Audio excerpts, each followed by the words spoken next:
Good evening, how are you doing? Oh, your mics, there's something wrong with that. Keep talking.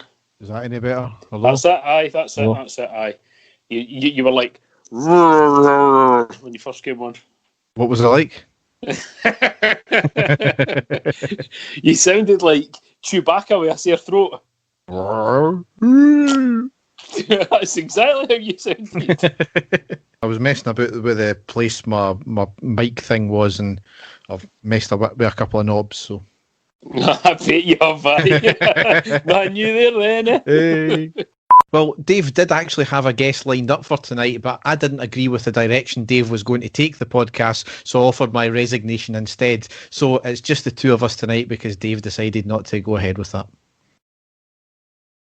Oh, for fuck's sake. You've completely lost me, Derek. I take it you know heard about Villas Boas then? Yeah, I do, but I was wondering who you were saying that I was getting to be the guest tonight, if you were going to resign. Right, that's getting scrapped. What you should have said was Dave had Paul the Tim lined up or something like that to come in as a guest, and I offered my resignation. That's what you should have said. Oh, when you have to explain the joke, it doesn't work. Because that was what I was. That was a part of the banter for later on that I was going to get into. But right, well, we can leave that for the next time. Maybe just put this on outtake then. Oh, Jesus. Oh my God! Right, okay. Started well, eh? Absolutely. If you're going down on a player, you know you're going down on a player, or I'll say that again because that sounds dodgy there. I could say something, but I better know. Boop beep. I heard the wee boop beep. And the stadium erupts in red, white, and blue. You've never seen anything like it. Let's go.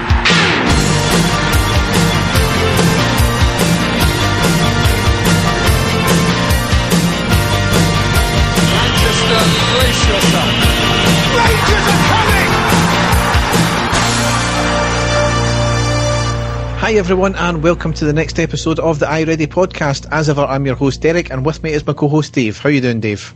Derek, I'm very well, mate. How's yourself? I'm excellent. You know, I've resigned myself to the fact that we're going to win the league now. I'm still not saying anything, but the whole comedic value of everything that's going on at the moment is just absolutely fantastic. It is, you know, it's the banter years times 10 at the moment, and I'm absolutely loving it. Like I said in the last pod, Derek, just even getting to listen to Clyde phone in now, which I've never done in years and years. It's just for pure comedy. It's fantastic stuff, and I'm lapping it up. We all knew it was going to be great, but I don't think we could have ever imagined how good it's been, could we have? And it's just, I'm sure you'll get into the transfer window as well, but even the transfer window has turned into comedy gold for them as well, hasn't it? It's just been absolutely, things are just keep going from bad to worse for them, and I am absolutely loving it. Yeah. So we've just got the two games to cover, 2 wins, one of them was a fairly easy game and the other one was a fairly tough game, which we knew it was going to be, but we still passed with flying colours anyway. Yep. So we may as well go down the tunnel onto the park.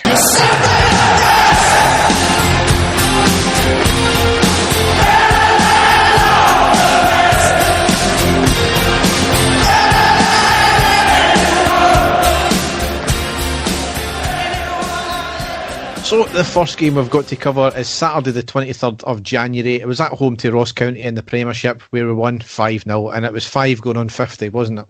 It really was, Derek. I said to you after the game, it's probably one of the sort of best performances of the season, to be honest with you. It was absolutely, the football was flowing, the one-touch football was fantastic. The finishing was clinical. It was an excellent game all round. I thought Rangers were absolutely tremendous. I realised that Ross County are, languishing near the bottom, or they possibly are bottom of the league. But we shown that we were miles and miles ahead, and just an excellent performance. But I'll let you get into it, Derek. Yes. So it was one change from the Motherwell game where Helander came in for Balogun. So we lined up McGregor, Tavernier, Goldson, Helander, Barisic, Kamara, Davis, Aribo, Kent, Hadji and Morelos. On the subs bench were McLaughlin, Bassey, Balogun, Defoe, Itten, Zungu, Patterson, Roof and Jack. And as ever, within the first 5-6 minutes, we ended up going a goal up with Kent scoring. A lot of possession and pressure, ending in Tavernier floating across in from the middle into the back left post. A lovely cushioned header back in the middle to Kent, who gets a floating header over the keeper and into the post stamp. Brilliant goal, great start. Yeah, and a collector's item there. Have we seen Kent score for a header before, Derek? And, I don't think so, no. So, no, it was excellent. And, great awareness by him. He did have time to try and bring it down, but you just, he noticed the goalie was off the line and just managed to, nod the ball right over the top of him and into the net. Great awareness and an absolutely brilliant start.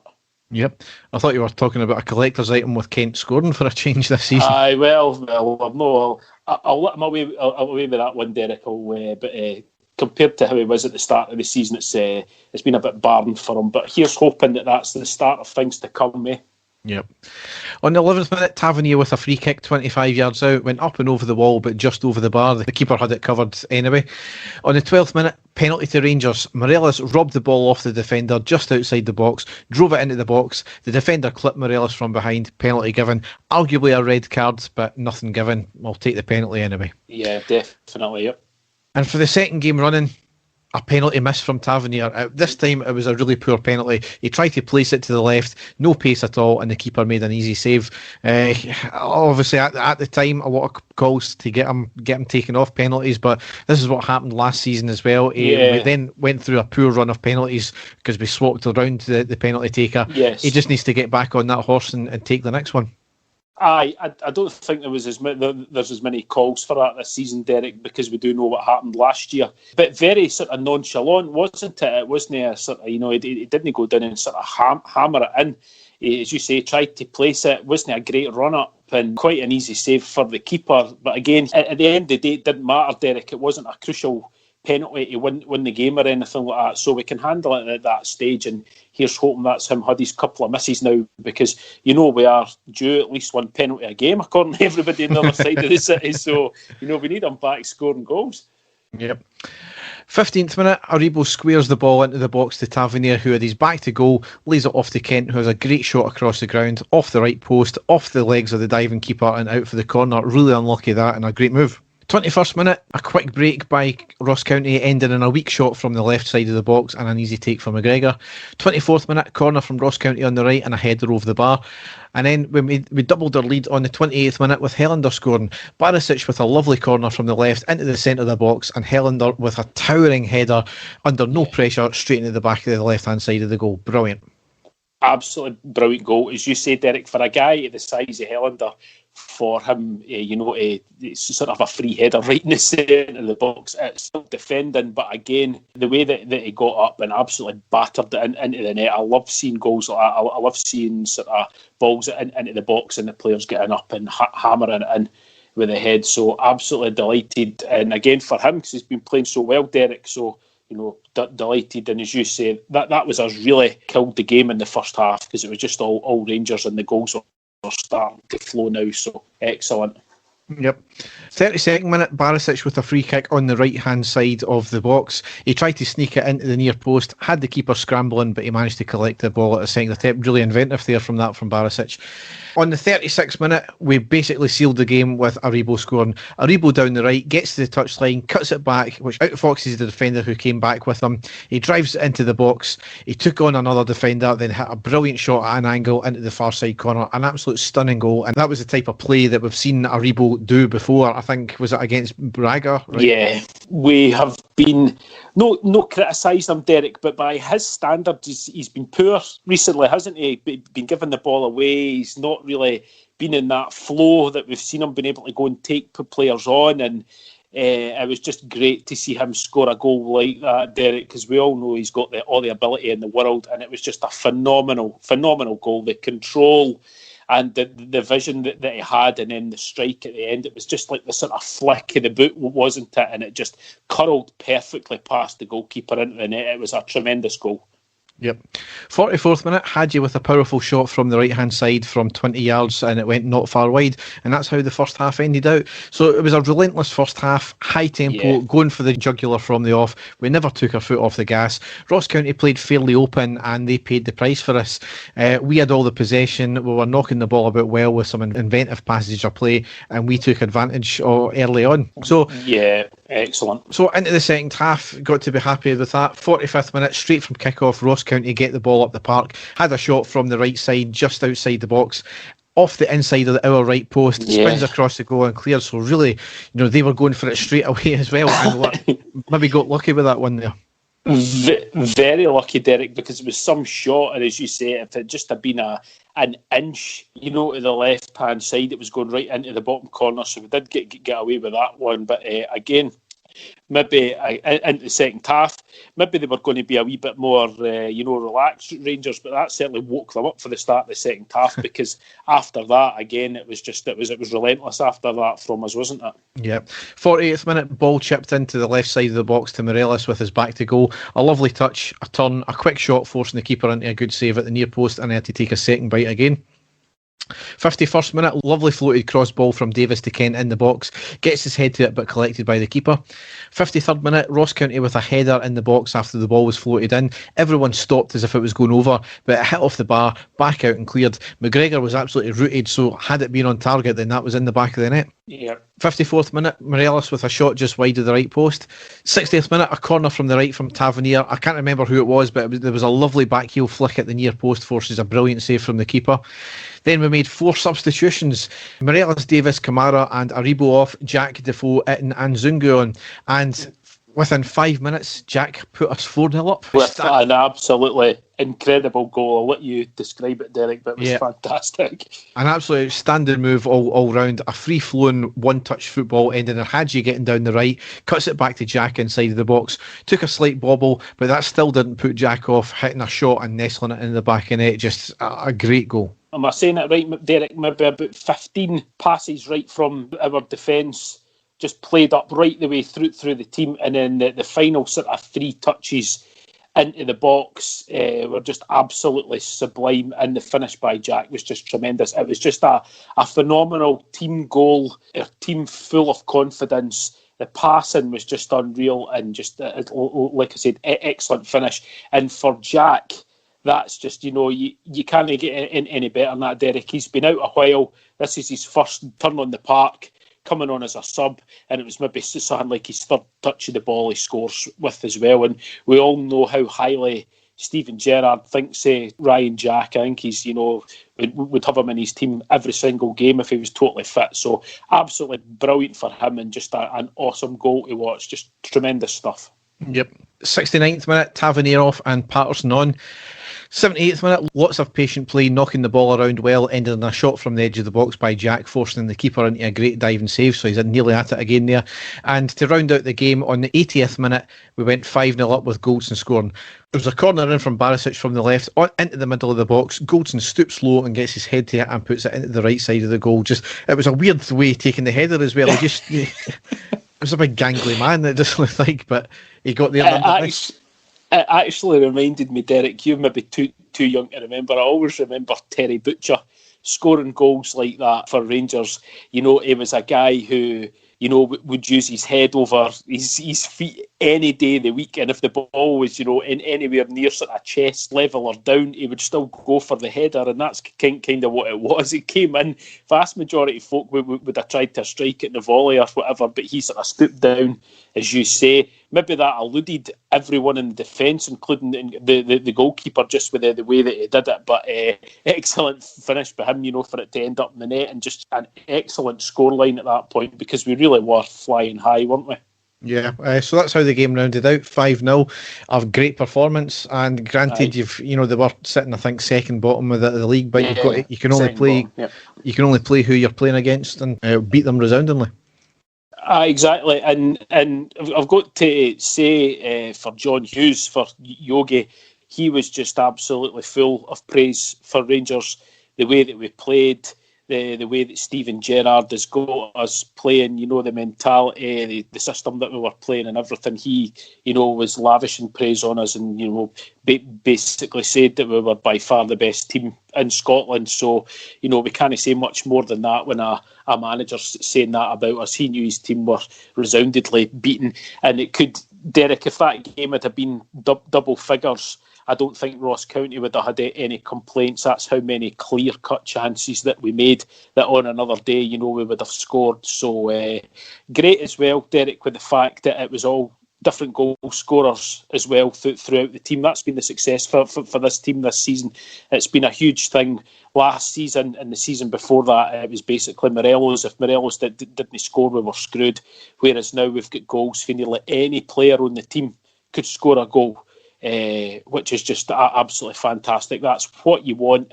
And I think as well, talking about, Morelos and his contribution this season, I think just the way that Steven Gerrard's got him playing, it's given, the opportunities for, every other player to get a goal because he does take all these players away with him. So just delighted with the performance, Derek, and delighted with the result.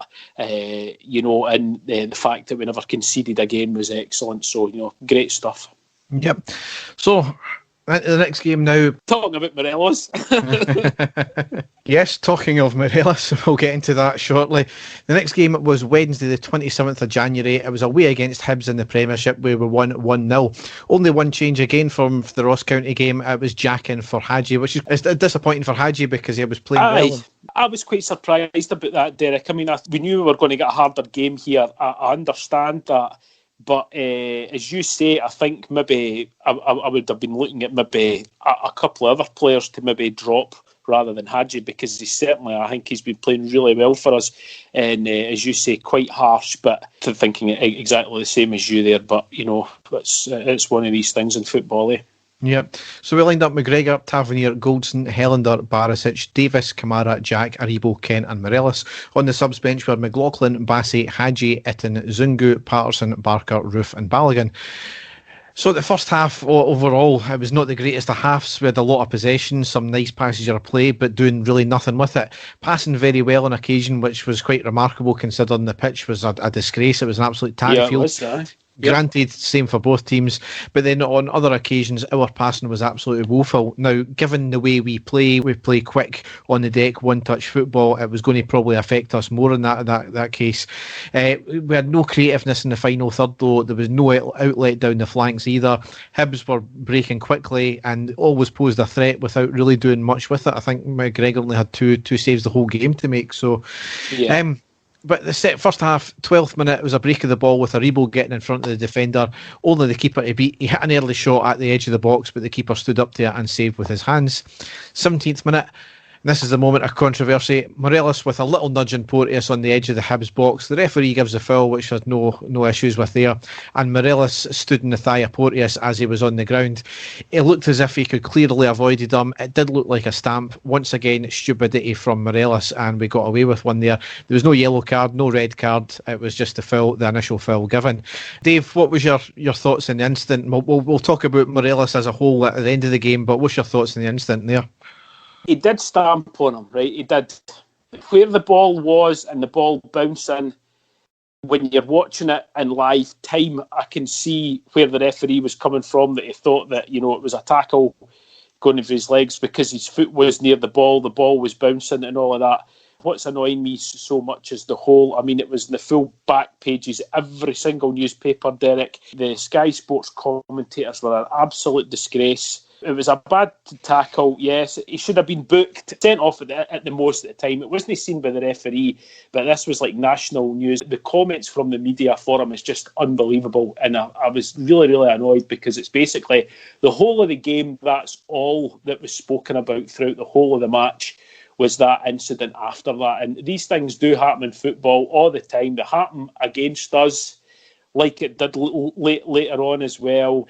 It happens in every single match. We've just seen an incident that we were speaking about off air as well with regards to a Celtic player as well. But it's when it comes to Rangers and it comes to Alfredo Morelos, it is national news, and that's what's quite sickening to me about it. But I'll let you go on with the rest of the game, Derek, and we'll speak about it after. But it was a bad gin, and he was lucky that he didn't get at least a book in there, but the referee didn't see it. That's just what happened, and he managed to stay on the field. Thank fuck, I suppose, as well. Yeah, exactly, yeah. On the 28th minute, it was a quick break by Hibs down the right. The cross was put in, but it was more of a shot at McGregor's near post. He made a save, spilled. The Hibs player nipped in, and he managed to stop it going out. It was a pass back into the box and then blasted over the bar from 7 yards out. Dangerous. Had the follow-up player hit a shot on target, then I think, we might have been in trouble at that point. 31st minute, it was good patient play on the left. Kent works the ball into the box, finds Morelos with a pass and he shoots, but it was blocked. And then the last piece of play in the half, the ball went out for a corner on the 45th minute to us. Kevin Clancy blew for half time. Absolute shit show of a ref there. You never do that. I know there was no injury time, but you had a corner, for fuck's sake. You play the corner out at least.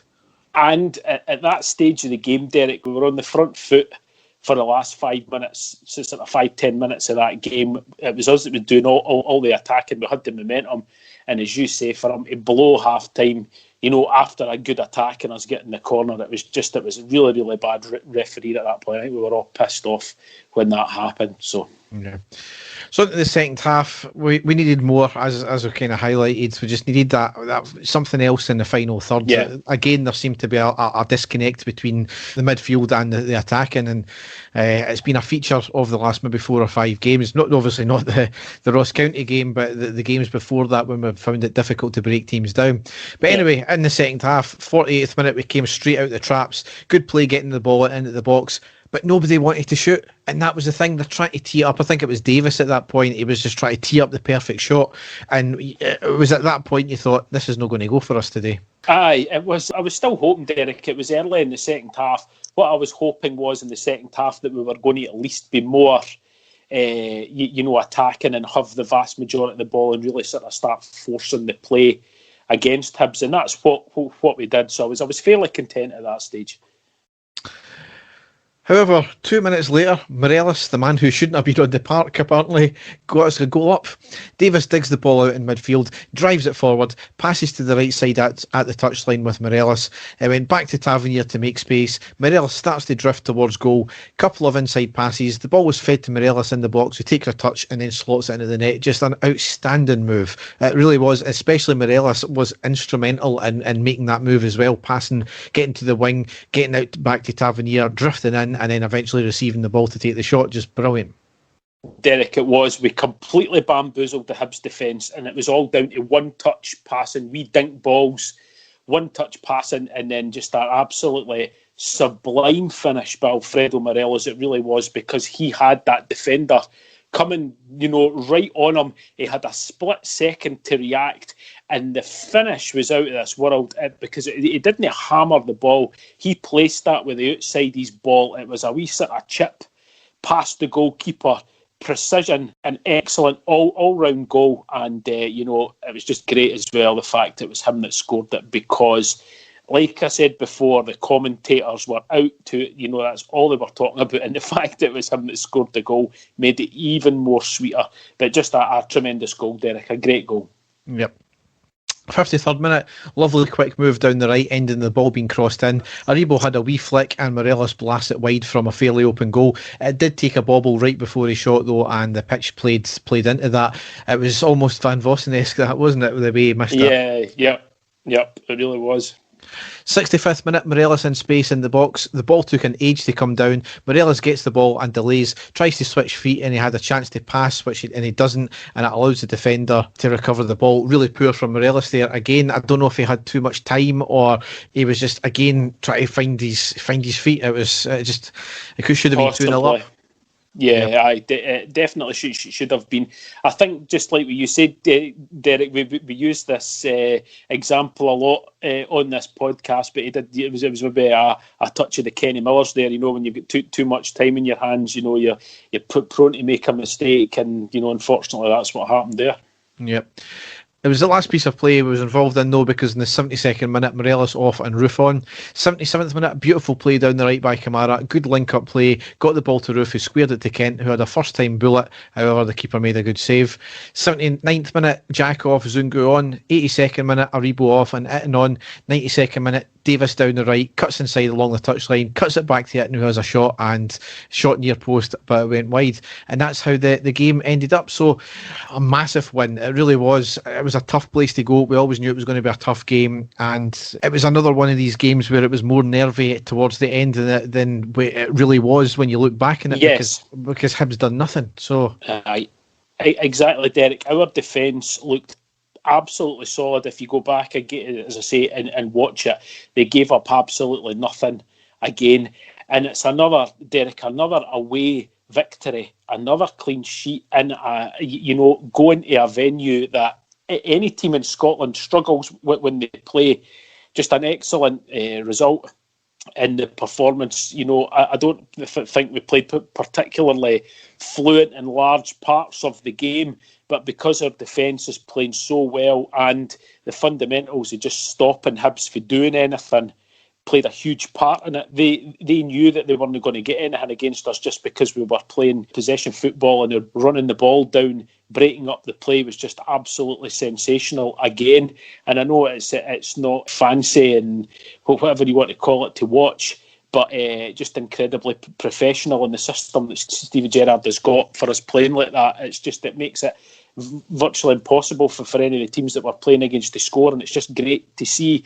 And when that happens, when our attacking players can see that things that aren't working and they're maybe losing the ball, when they've got the confidence that our defence is going to be there to mop anything up, that's when we win games, Derek, because they know that they're going to get chances, and that's what happened again with Alfredo Morelos. So absolutely delighted. We looked back, Derek, didn't we, and we said, it was any way winning the sort of next, was it sort of 7 games or something like that, we all thought it's going to be a tough ask. But the fact that we've won all of them bar one, and that was a draw, is just absolutely sensational. Going to Pittodrie and going to Easter Road, beating Celtic, it's been absolutely tremendous, hasn't it?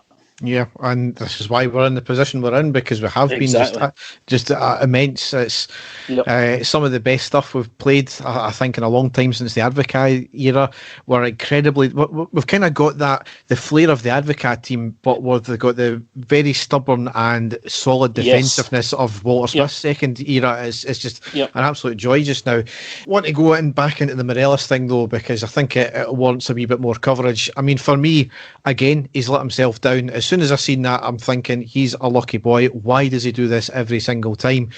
He could have had us down to 10 men for over 70 minutes in that game. A vital game, which fortunately, we won, and he never got punished for it. He's constantly devalue himself every single time he does this. And with him he is definitely playing a different role this year, but with him not scoring as much, with him constantly doing this, and clearly he's not learning, he's devaluing himself every single time. We could have been getting 20-30 million for him. We're going to be lucky if we can get £10 million for him now, because he's proven to other managers now that he is just not going to learn. You can only get away with this, the excuse that's been made for him, I'm a young player thing, for so long. For me, I think at the time he really needs to move on now, and I think Gerrard needs to move him on now. We were offered a 3-game ban for him, which we've accepted without challenge, and Gerrard's came out today and said that I couldn't defend that, but obviously he's got issues with the actual process of the way the SFA handled the ban. Another thing we never picked up on the commentary there is people were making a big deal about the Darren McGregor challenge on Kamara, where Kamara got stood on. To me, I genuinely don't think that there was much in that at all. I don't think it was the same thing at all. There was no motion to stamp down like there was with Morelos. And I know McGregor had comments after the game where he says a player knows where he's putting his legs and putting his feet. Well, that can be taken two ways. Is if you know that you're going to stand on a player when you're in mid-air, you obviously know, because there's nowhere to go. So people taking that as a case of him admitting, he did stand on him. I don't see that. He did stamp on him. I didn't see that at all. I don't know what your thoughts are, Dave, on that one. Derek, can I disagree with you on quite a few of your points there, showing you that we're not just going to agree with everything. I don't want to get rid of Alfredo Morelos in the slightest. I don't want him to go. I don't want us to sell him. I don't want, all the talk last season was we're selling him for 20 million. He's going. That lost him his place in the team. His head was all over the place. Ever since Steven Gerrard has brought him back into the team, has he scored as many goals as he done before? No. But what he has done for the team, I think, has been, absolutely sensational.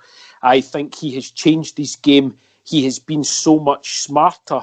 And talking about the last 2 seasons, Derek, he was doing this 3 and 4 times a season. He was getting himself sent off. He was getting involved in things constantly before. He was getting sent off for things that, he shouldn't have been sent off for as well, because the referees are watching him. Whereas I don't think he's been anything like that this season. That's been kind of, a one-off. He always, in the heat of the moment, you'll see him in there and there'll be a wee push here and there, but loads and loads of players do that. But because it's Alfredo Morelos, it is highlighted, right? It really is. But I think this season he's been a totally different player. And as I say, what he's done for the team, I think he's been sensational since he's came back in, Derek. I think he's been absolutely brilliant. They've not been able to handle him, and the goals have flown for every single person in that team because he's on the park. And I thought, for one, would be absolutely devastated if we did sell him or he was to go, because I think he's a huge, huge part of the team. And I think he has cleaned his act up, and that was stupid. I get that. But again, because it's Alfredo Morelos and because he hasn't been in bother in a while, Derek, they're pouncing right on it, and I was pissed off. We all agreed. I was like, right, it was stupid, and yes, he could have been sent off for it, but he didn't. But the whole bloody trial by sports scene and the whole fucking Andy Walker and Crocker being, just talking about it constantly during the game was really pissing me off big time. And the way that they slowed it down constantly, and I mean that clip, I don't know how long it's been, how many times it's been shown. Is quite incredible. So, like I say, Derek, we've all got our feelings on Morelos. I, for one, am delighted he's not away and he didn't go. And I know you're saying that that's going to take millions away from him, but I don't want to sell him.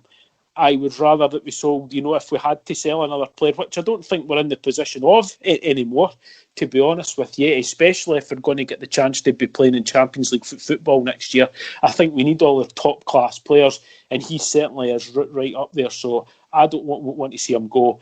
But I will say it was stupid what he did. It was, flashes of the player that he was last season.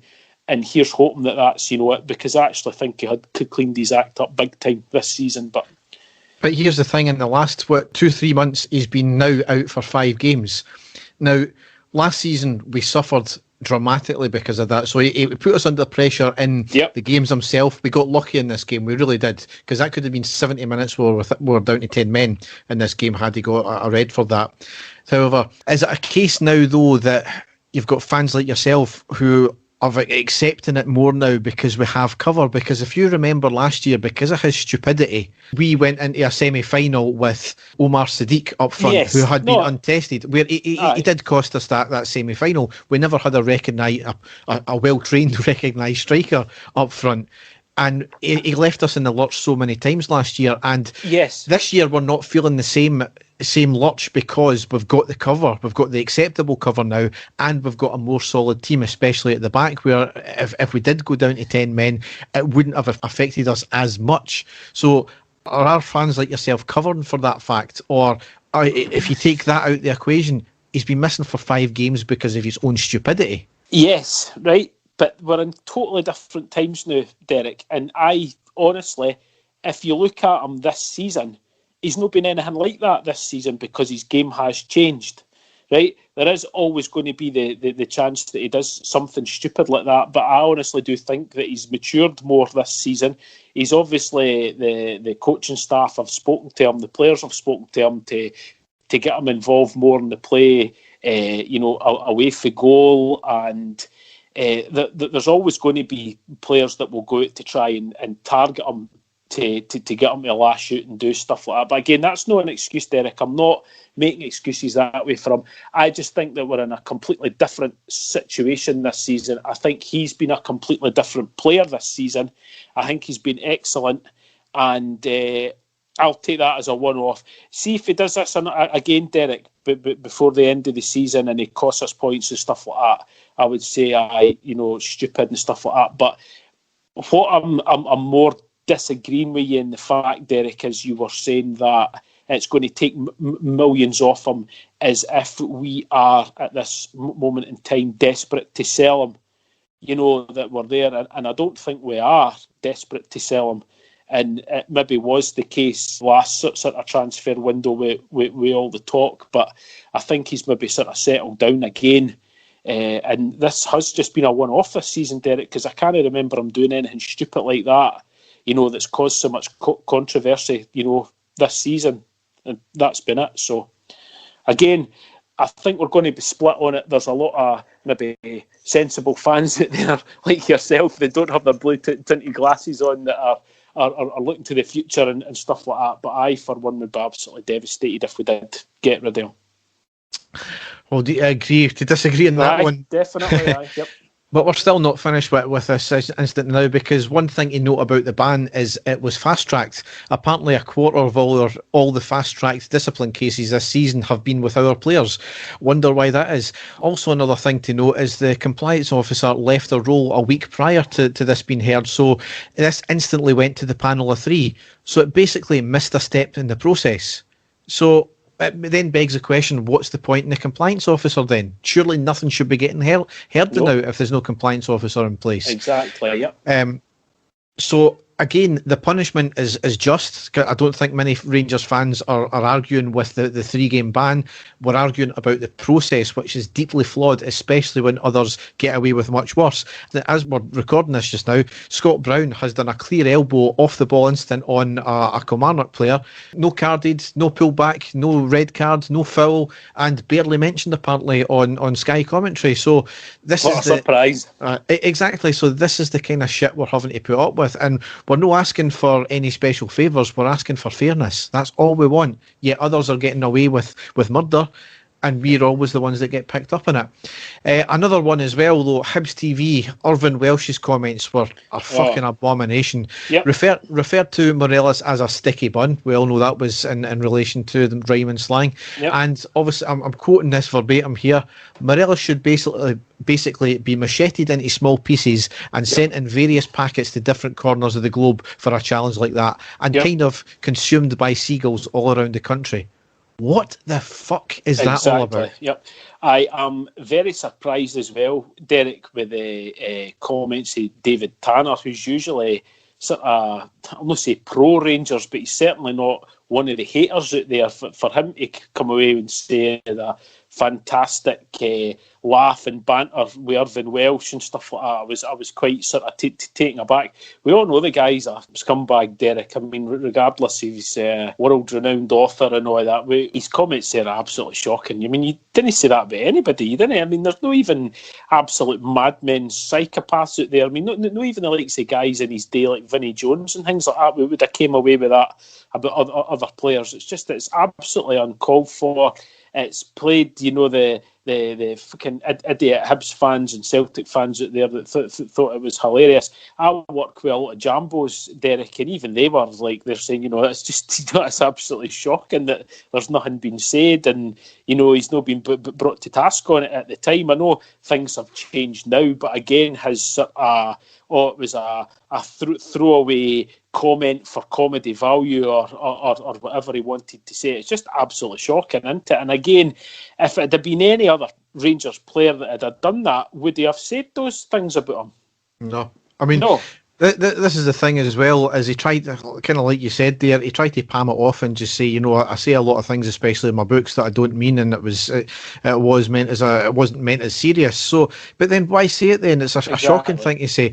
David Tanner, I mean, Yeah, you're right. He shouldn't have said afterwards on Twitter, praising the whole thing. Aye. I fully appreciate he wasn't going to say anything live on air though, because you've never seen anybody getting pulled up live on air like that, have you? So he was never going to do that. But he shouldn't have said, praising the whole thing on Twitter afterwards. Exactly. It did draw 14 complaints to Ofcom, however, but it's out with their remit. So the SFA, it was tasked to them, and they've asked for the footage, and so we'll see what comes of that. Probably absolutely fuck all. We're still waiting on the SFA's decision on what Tom Boyd said on Celtic TV all those years ago. However, Greg Marshall, our SLO, have confirmed that Hibs have apologised for it, but it needs to be done publicly rather than third party through our SLO. Again, though, Derek, it's fine Hibs doing it, but really, it was on Hibs TV, so he's been their guest, but he's not employed by Hibs. He's not a Hibs player. He's not a Hibs coach. It's him himself. So I mean, I'm not actually blaming Hibs as an organisation for that happening. It's that him in particular. I mean, he should have came straight away and said, "Listen, I was stupid. It was heat of the moment. I apologise. I didn't mean it or anything like that." But it's the way that he's just tried to palm it off as if nobody will take that seriously and stuff like that. It's just absolutely shocking. You just didn't say things like that, do you? We would never say things like that about any blooming Celtic player ever. We would never say anything like that. We maybe say, I can't stand him or fucking hate him or whatever, but you wouldn't actually say anything like that. It's just that it was shocking, completely uncalled for. And Derek, after everything that happened and all the controversy with Morelos, I couldn't have been more delighted with the fact that it was him that scored that winning goal, because I know that it has infuriated so many people. So I was delighted that he scored that. Yep.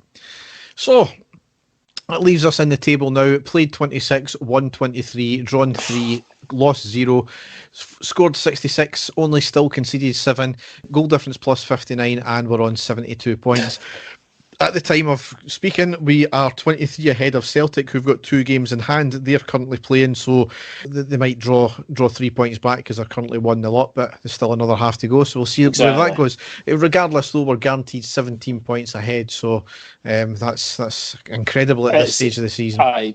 Derek, could you ever, in your wildest dreams, have thought that we would have been in this position? And taking away everything that's happened at Celtic, we have just been phenomenal this year. I mean, there's nobody would have thought that we would have played this well, got so many wins, still would have been undefeated at this point in the season. I think the vast majority of us, we would have said, see if you could get past January and you're still above Celtic, by rights above Celtic, we would all have taken it. But the fact that we have just been absolutely phenomenal, it's been an absolute dream for us, hasn't it? It's been absolutely tremendous, and long may it continue. And do you know what the funny thing is? The only club that have came anywhere close to beating us this year are currently sitting 10th in the league, and that's Motherwell. Aye, exactly, yeah. So, it's a wee hex on them just now, haven't we? So it's...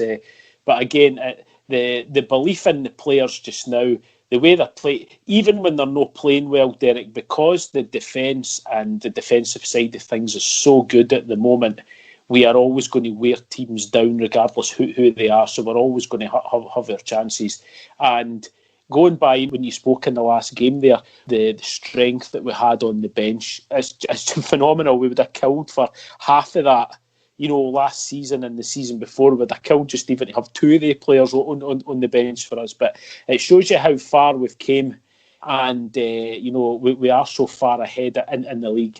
We're getting, as you say, you'll get into the news later, more additions to the team, and we're just getting stronger and stronger, Derek, and we've still got Europe to go for as well, which is it's brilliant. At this moment in time, it's just absolutely fantastic supporting the team. And it's just, as I say, I keep saying it every week, it's just a real shame that we can't actually get to the stadium to see them in person. So I hope that changes soon. Yep. So the next games we've got to cover for the rest of February, we're playing tomorrow, or it'll be tonight by the time this comes out. We're at home against St Johnstone in the Premiership, that's a 7:45 kick-off. Sunday the 7th of February away to Hamilton in the Premiership, that's a midday kick-off. Saturday the 13th of February at home against Kilmarnock, again in the Premiership, that's a 3 o'clock kick-off. And then it's the first of our European games, which is Thursday the 18th of February away to Royal Antwerp in the last 32 of the Europa League, that's an 8 o'clock kick-off. Sunday the 21st of February at home to Dundee United in the Premiership, that's a 3 o'clock kick-off. And then to wrap up February, Thursday the 25th of February, it's at home to Royal Antwerp in the last 32 of the Europa League, that's a 5 to 6 kick-off. I'm going to have an issue because it's my wife's birthday that night. So. Oh, right, okay. So I'll be keep me updated then, Derek. Is that what you're telling me? No, you'll maybe just need to say happy birthday to my wife for me. So. Nah, right. Heard that. Yeah. So we'll move on now to the classic match. And there it is! The final whistle's gone. Rangers have won the European Cup Winners' Cup. So, Dave, I've been badgering you for a few weeks to do this game, and yes, I've had to do 9 edits because there's 8 goals and a red card.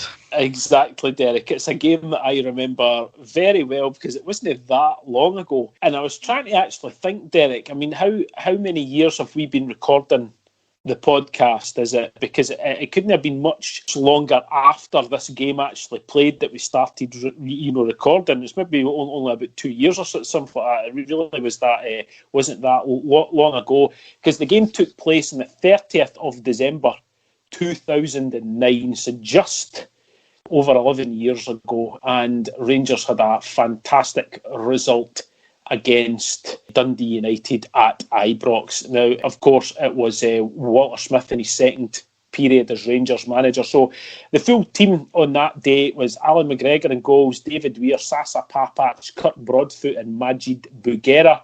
In midfield, Lee McCulloch, Steve Davis, Nacho Novo on one wing, Kyle Lafferty on another wing, and up front for Rangers, Kenny Miller and Chris Boyd. On the bench, Neil Alexander, Stephen Whittaker, Stephen Smith, Danny Wilson, Mo Edu, John Fleck and Andy Little on the bench for Rangers. Dundee United, Weaver, Dylan Dodds, Kenneth, Dixon Conway, Bobbin, Gomez, Kovacic, Myrie Williams and Danny Cadamateri. So going into this game, Rangers had been flying in December. We'd scored 19 goals in 5 games. We were flying high at the top of the table at that point.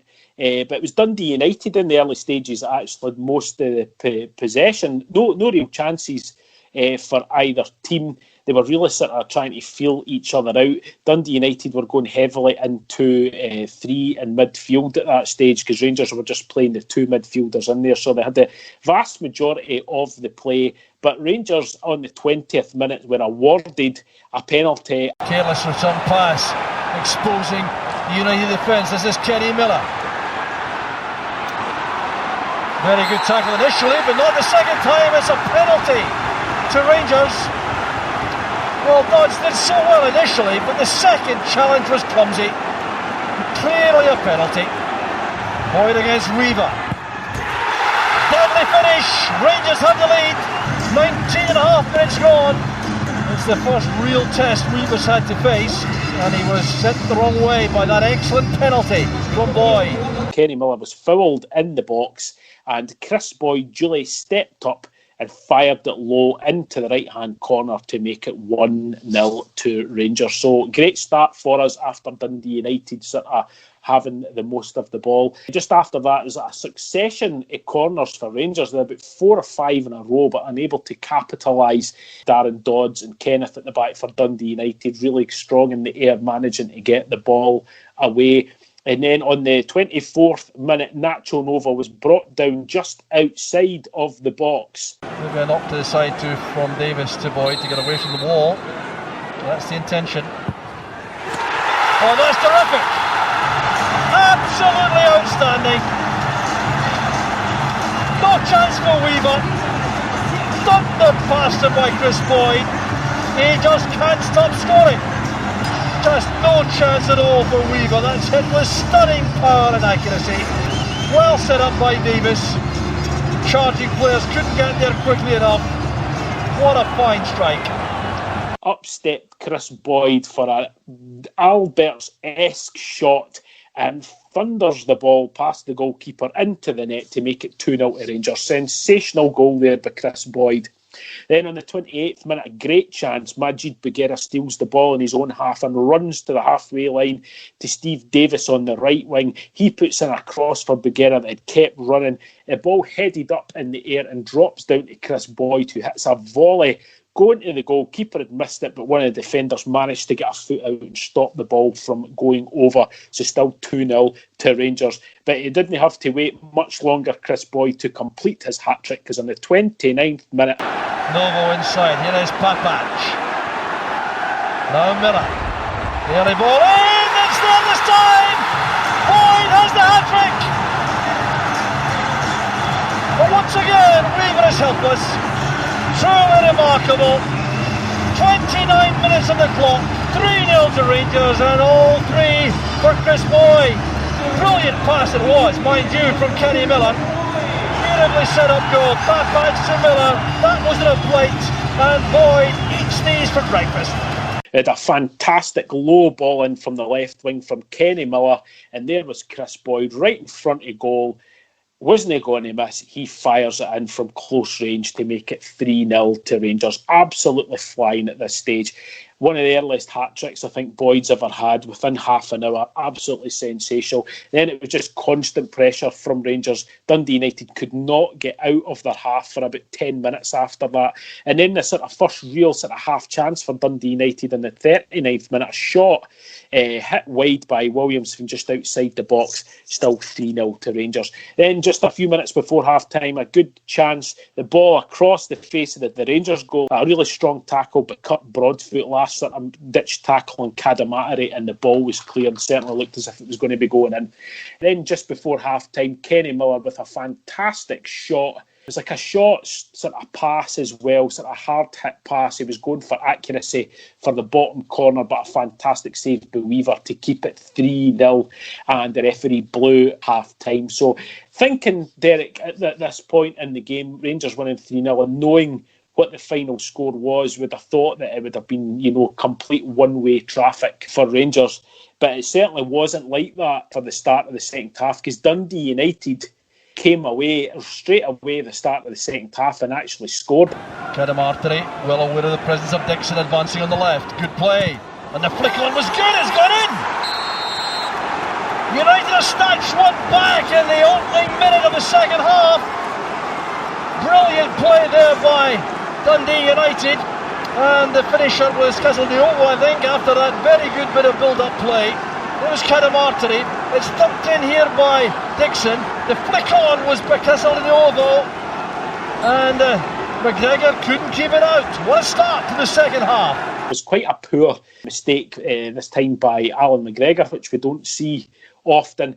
It was a sort of low shot from an angle and it went right underneath him and into the net. So Dundee United pulled the game back at the start of the second half, and they really went for it after that. Derek, Danny kicked Cadamarteri for a long shot just over the bar, and then where things really could have changed, Kenny Miller was actually sent off on the 51st minute after a tangle with Darren Dodds. No way past Dodds. Good piece of defending there by Darren Dodds, and Dodds and Miller clash on the ground there.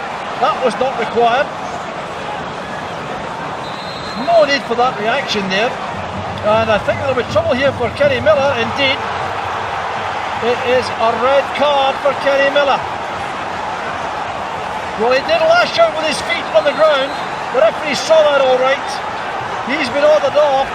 I think technically this will be proved to be correct. Dundee United back in the game. They had just scored. Kenny Miller sent off, so they were smelling the blood there, thinking that they could get back in. And then they had a great chance, Dundee United, and they hit a shot just past the post by inches on the 64th minute. So I think Walter Smith thought we'll need to get some changes here. Things were certainly at the back. Dundee United were getting a lot of chances, and he actually took Nacho Novo off to the disgruntled crowds at Ibrox. A lot of boos when Novo came off. Stephen Whittaker came on, and straight away another chance for Dundee United just after that, where Kenneth, a ball was played in, big Kenneth, completely unmarked, right in front of Alan McGregor. thankfully headed it straight into his hands, so we were really lucky with that. But then on the breakaway, Rangers scored a goal. McCulloch. Now Broadfoot. An eagerness and hunger about Dundee United. This is good play from Rangers, much better play. Dillon showing a lot of that to him, but Whittaker! It's a gift for Rangers! Stephen Whittaker has made it 4!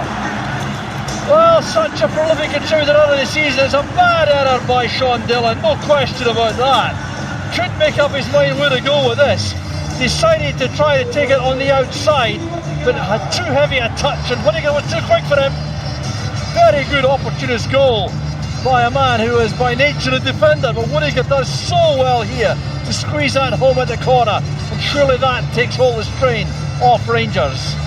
It was the man that just came on as a sub, Stephen Whittaker. It was a loose ball played across it with the Dundee United defender, tried to play the ball out, played it to another one of his defenders in the centre of the box. Instead of hitting it first time, he let the ball go past him. He thought he could maybe beat, but Whittaker nipped in front of him, picked the ball up, and then flicked the ball over the goalkeeper. Absolutely sensational finish, you've got to say, by Whittaker into the bottom corner to give Rangers the 3-goal lead again. And that was when Rangers found a spring in their step. Dundee United, after all their playing stuff like that, knew that the game was over. And then on the 75th minute, we made it 5-1. That's a good chance. Very good chance. It turned it in the end. Chris Boyd makes it 5. It takes his tally to 4. Very poor defending by Dundee United. Chris Boyd's header initially blocked by Dodds, but he recovered so well to drill that home. The striker's instincts all with apparent, and Nicky Weaver for the first time, I think, will concede that he made an error, missing the cross ball initially. Should have got a left hand to that, and from that point on, it was all about Chris Boyd. The corner from Whittaker on the right hand side into the box. It was a header by Chris Boyd. It came off the defender, up in the air, fell back down to him, and he prodded it in. Poacher that he was, and made it 5-1 to Rangers and 4 goals for himself. And then on only 5 minutes after that, Lafferty yet another one. He's away this time from Dixon. Oh, that's quite superb as Chris Boyd getting his 5th. The second time in his SPL career. 5 goals for Chris Boyd. Truly incredible. Good play this by Kyle Lafferty on the right, getting away from Dixon. And then when he pulled this back, it was Boyd dumping that into the top corner. And again, Weaver left completely helpless. Such a fine strike through the ball around that penalty box, Boyd. 6-1 to Rangers. 5 goals for Boyd. Chris Boyd scored incredible 5 goals during this game. It was Lafferty on the right wing. He puts a low cross into the penalty spot. Boyd collects the ball. He turns and he rifles the ball into the top right-hand corner of the goal. Sensational strike by Chris Boyd, and that made the scoreline at 6-1 to Rangers. But the goal scoring wasn't going to stop there. Just after he scored there, Chris Boyd came off, whole stadium standing and applauding him as he came off. Andy Little came on, and then Little, I don't know if he was going for the world record of the quickest booking of all time, because he'd only been on the field for 1 minute and he got booked for a late tackle straight away. But then in the 85th minute, Rangers rounded out the scoring, and it was probably the best goal of the lot. Strong play there from McCulloch, now from Bugera. Off he goes again on one of those charging runs. Wants to go all the way himself, clearly. Oh, this will be classic! Oh, it's brilliant! Absolutely sensational! Majid Bugera with goal number 7. Wow, incredible. McCoy cannot believe the quality of that goal from Bugera. Well, it came such a long way, showed excellent footwork, lots of pace and sharpness, and then a clinical finish to beat Weaver. It was from an unlikely source, Majid Bugera, who picked up the ball in his own half.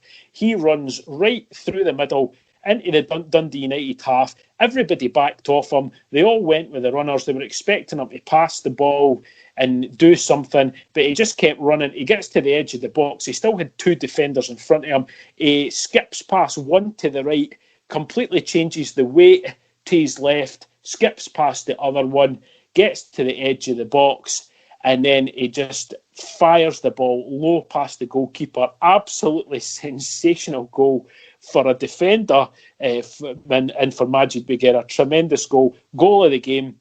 The referee blew for the final whistle not long after that. And very significantly, Chris Boyd beat Henrik Larsson for the SPL all-time top goal scorer. So a sensational night for Boyd, a sensational night for Rangers. And, if you get the chance, please go back and watch it. I can remember it just like it was yesterday because it wasn't that long ago, but absolutely sensational stuff. So please, if you get the chance, go back and watch the game. Yeah, absolutely stunning game, and I can't believe we hadn't covered this before. Yeah, I know. But I mean, for me, the Miller red card, he did flick out his feet, but Darren Dodds completely play acting as if he was kicked in the face, which he's never. And then Chris Boyd's fifth goal was just incredible. He had literally come back on the park after getting a bad gash to his neck. He then headed it onto Lafferty. He made sure he got the ball into the box, and then Lafferty, when he crossed it in, he was the one who scored, and he was promptly subbed right after he scored. Just brilliant. Yes, so we'll have another good classic match after in the next episode. So we'll go into the news.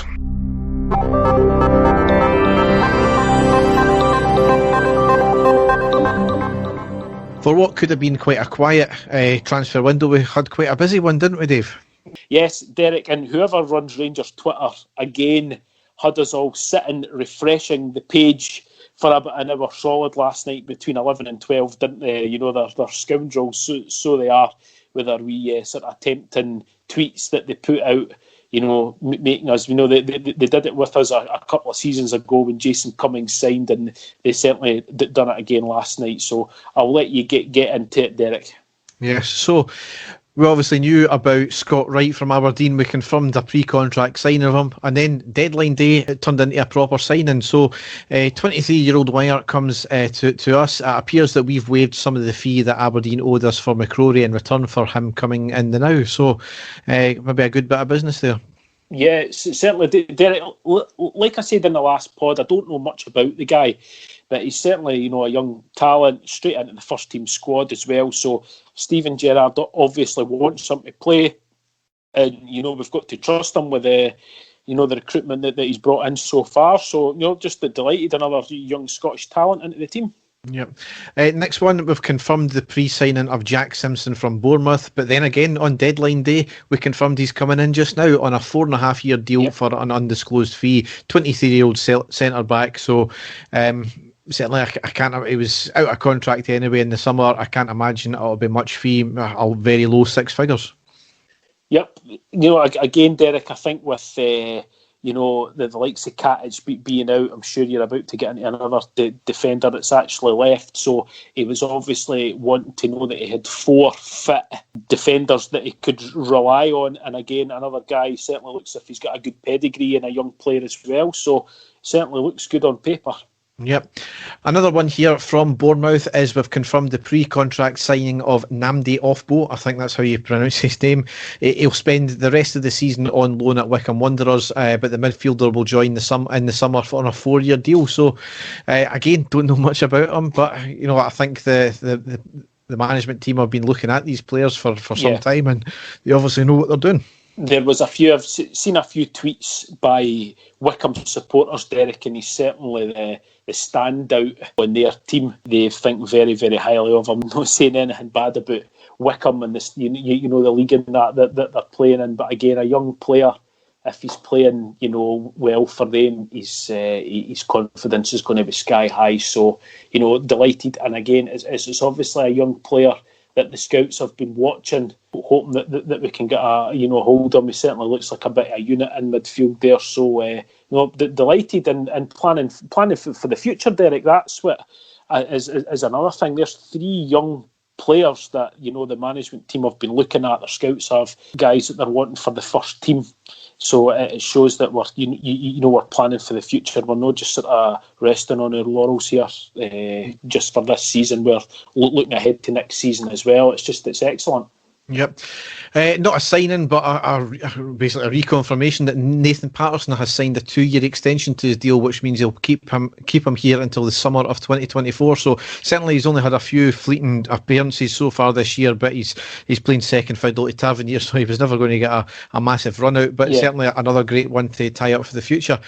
A few outgoings though. Glenn Middleton has joined St Johnstone on loan till the end of the season. Jordan Jones has joined Sunderland on loan until the end of the season. Brandon Barker has joined Oxford United on loan to the end of the season, and George Edmondson as well has joined Derby County on loan till the end of the season. Now, we got asked for our comments on that by the Rams Review podcast, their blog that they put up, so us and the Rangers Rabble and Club at 22 Rangers podcast as well, to do a couple of comments about them, so that's up for your perusal just now. I was very impressed with that. I think as well, going on your wee review there, you were brutally honest with your opinion of Edmondson, where the other Rangers fans in there were, I think, being a bit sort of liberal with their thoughts about him. So you certainly were shooting for the hip with regards to everything that's happened, which was good to hear, Derek. But I don't think we'll see Edmondson back, Derek.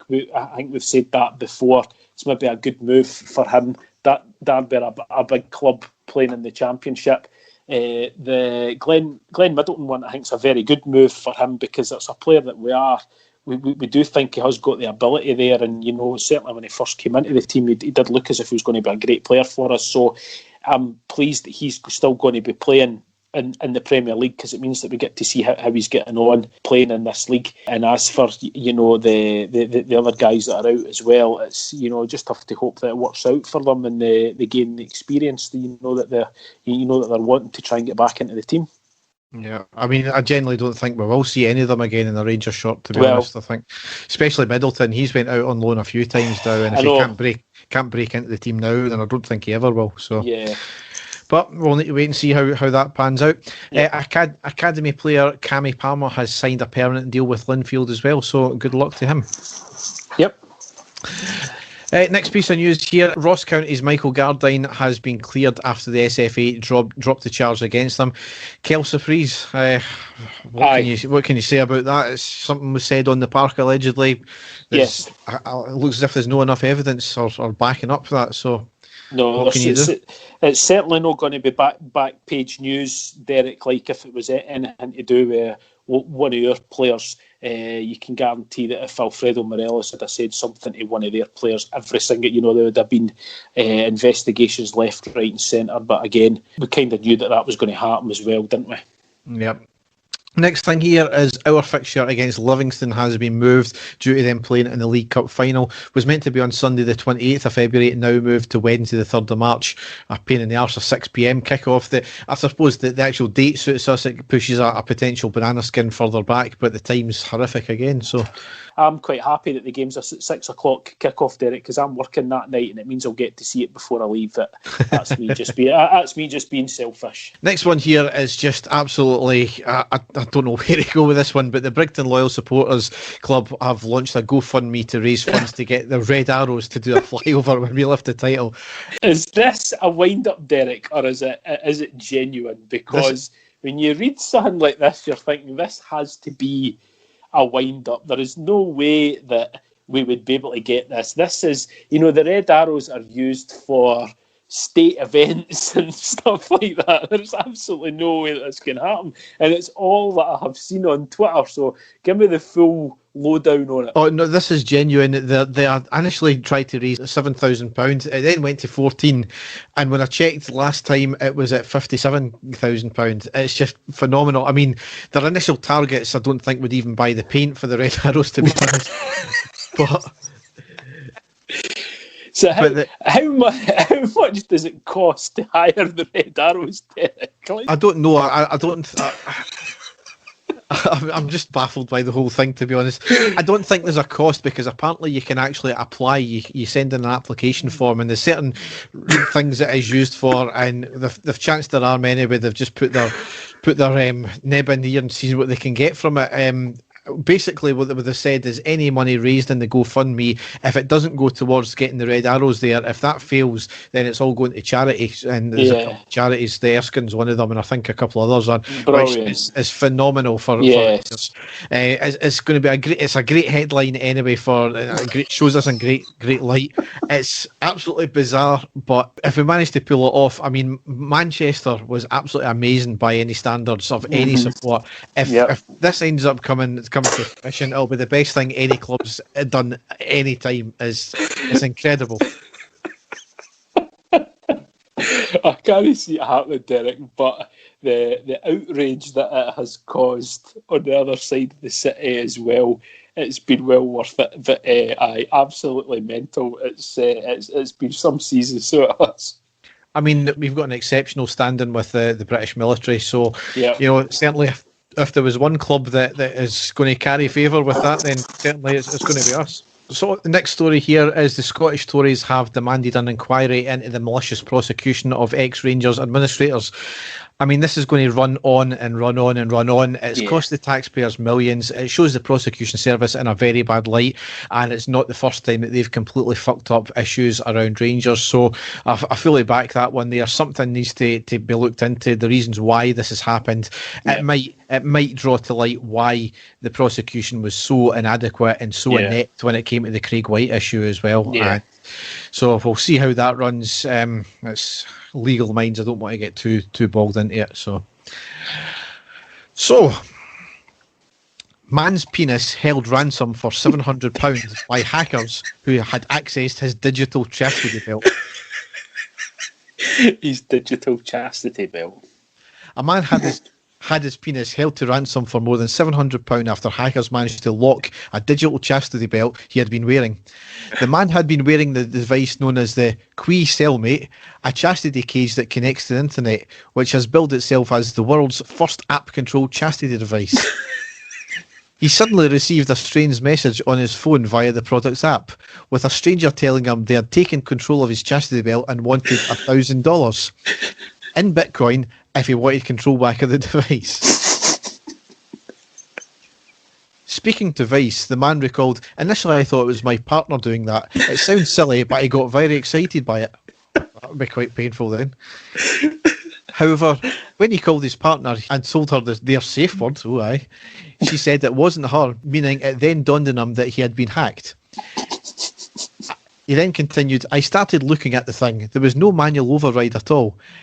It's a chastity belt. I guess it kind of shouldn't have had an override." My God. But when it's a digital thing like that, it should have had a key or something, but obviously it didn't. The man admitted he's starting to freak out and panicking before realising he had some Bitcoin stashed in an old account. He sent the hacker some of the currency, but then they asked for more, as they always bloody do. The man and his partner ended up having to think of ways to get his penis out of the chastity cage manually. They only had a hammer, so popped out to purchase a pair of bolt cutters, which took a while to work. I wonder if he went out as well. Thankfully, they were eventually able to break the device, but the bolt cutters ended up also injuring the penis. He went on to say, "I don't have a scar or anything, but it was bleeding and it fucking hurt," explaining that he and his partner were unable to have sex for over a month. After he managed to free himself, he threw the cellmate away and deleted the app. The incident also made him rethink how he uses similar devices, especially any that involve intimate areas. Similar devices, right? He added, "If you're into it, that's fine, because you're into what you're into. But use a lock in a physical lock case. These digital things, I cannot trust them." Come on, explanation please, Derek. Basically, it's a big plastic thing that you put over your bits and it locks it in place so you can't touch it or anything. What if you need the toilet? Well, that's part of the thing, I think. So I'm guessing. Oh my God, there's some bloody weirdos out there, so there is. Yeah. Oh, dearie dear. Right, okay. Weird bastards. So, on that note, that'll end the podcast.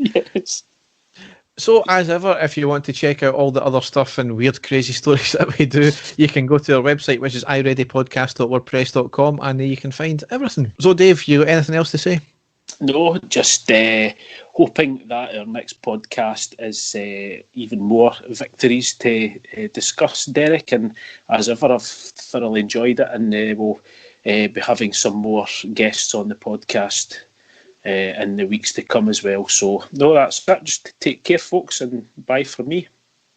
Thanks for listening, and goodbye. And the stadium erupts in red, white and blue. You've never seen anything like it. Let's go.